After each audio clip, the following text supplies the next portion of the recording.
ಬೇರೆಯವರಿಗೆ ತಾಂಟ್ ಕೊಡೋದಲ್ಲ ರಜತ್. ತಲೆಯಲ್ಲಿ ಸ್ವಲ್ಪ ಬುದ್ಧಿ ಇರಬೇಕು, 4 ಅಕ್ಷರ ಇರಬೇಕು ತಲೆಯಲ್ಲಿ.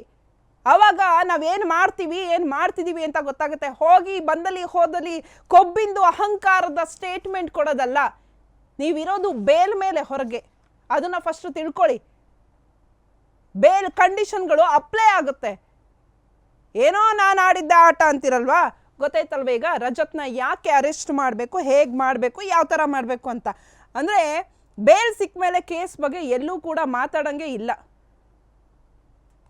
ಎಲ್ಲೆಲ್ಲೂ ಕೂಡ ಮಾತಾಡೋಂಗಿಲ್ಲ. ಇನ್ನು ರಜತ್ ಲಾಂಗ್ ನಾಶ ಮಾಡಿದ್ನ ಎಲ್ಲ ಕಡೆ ಹೇಳ್ಕೊಂಡು ತಿರುಗ್ತಾ ಇದ್ದಾನೆ. ಠಾಣಾ ವ್ಯಾಪ್ತಿ ಬಿಟ್ಟು ಎಲ್ಲೇ ಹೋಗಲಿ, ಎಲ್ಲಿ ಹೋಗಂಗಿಲ್ಲ ಅಲ್ಲೆಲ್ಲ ಹೇಳ್ತಾನೆ. ಆದರೆ ರಜತ್ ಈಗಲೂ ಎಲ್ಲಿದ್ದಾನೆ ಗೊತ್ತಾ, ಇವತ್ತು ಎಲ್ಲಿದ್ದಾರೆ ಗೊತ್ತಾ, ಗದಗಲ್ಲಿ ಓಡಾಡ್ಕೊಂಡಿದ್ದಾರೆ.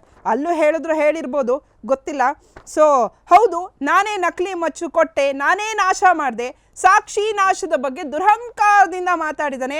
ಮತ್ತೆ ಲಾಂಗ್ ಹಿಡ್ಕೊಂಡು ರೀಲ್ಸ್ ಮಾಡ್ತೀನಿ ಅಂತ ಕೊಚ್ಕೊಳ್ತಾನೆ. ಅಬಾಬಾಬಾಬಾ, ಇಂತಹ ದುರಹಂಕಾರಿನ ಪೊಲೀಸರು ಹೇಗೆ ಸುಮ್ಮನೆ ಬಿಟ್ಟಿದ್ದಾರೋ ಗೊತ್ತಿಲ್ಲ. ರಜತ್ ಮತ್ತು ಪತ್ನಿ ಯಾರು ಅಕ್ಷಿತಲ್ಲ ಅರೆಸ್ಟ್ ಮಾಡೋವರೆಗೂ ನೀವು ಯಾರು ಸುಮ್ಮನಿರ್ತಿರೋ ಬಿಡ್ತಿರೋ ಗೊತ್ತಿಲ್ಲ. ನಾವು BTV ಅವ್ರ ಹತ್ರ ಸುಮ್ಮನೆ ಇರಲ್ಲ. ಫಸ್ಟು ಒಳಗೆ ಹಾಕಿ ಅವ್ರನ್ನ ಅರೆಸ್ಟ್ ಮಾಡಿ, ರಜತ್ನ ಮತ್ತು ಅವ್ರ ಪತ್ನಿನ.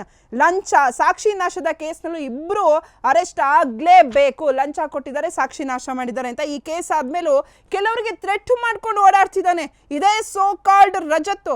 ಈ ಕೇಸ್ ಆದಮೇಲೂ ಕೆಲವರಿಗೆ ಥ್ರೆಟ್ ಮಾಡ್ತಾನೆ. ಥ್ರೆಟ್ ಬಗ್ಗೆ ಹಲವರು ಪೊಲೀಸರಿಗೆ ದೂರನ್ನು ಸಹ ನೀಡಿದ್ದಾರೆ. ಆದರೆ ರಜತ್ಗೆ ಕೃತಜ್ಞರಾಗಿರುವಂತಹ ಪೊಲೀಸರು ರಜತ್ಗೆ ಏನೂ ಮಾಡ್ತಾ ಇಲ್ಲ. ಯಾಕಂದರೆ ಲಂಚ ತಗೊಂಡಿದ್ದಾರೆ ಪೊಲೀಸರು.